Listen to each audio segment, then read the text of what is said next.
Il a été le meilleur joueur face à Arsenal. Non, ce n'est pas Kvara, Dembélé, Hakimi ou même Vitinha. Celui qui a permis au PSG de rejoindre la finale sans jamais trembler, c'est bien Gianluigi Donnarumma. Mais comment celui qui a souvent été critiqué s'est-il imposé comme LE joueur clé de la qualification du PSG?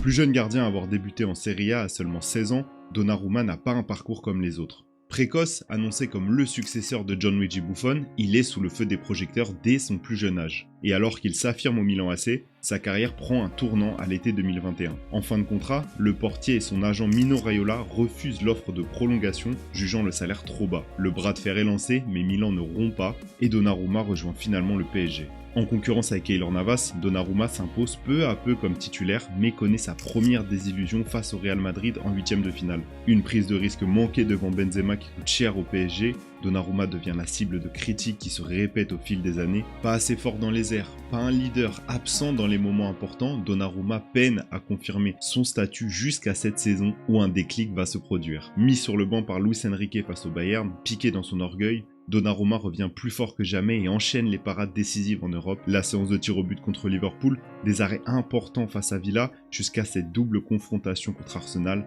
un mur qui permet au PSG de revenir de l'Emirates sans avoir encaissé de but, puis enchaîne au Parc des Princes en écœurant tour à tour les attaquants des Gunners. À 26 ans, Gigio fait désormais l'unanimité chez les supporters parisiens, et si c'était lui, le facteur X du PSG pour enfin remporter cette Ligue des Champions.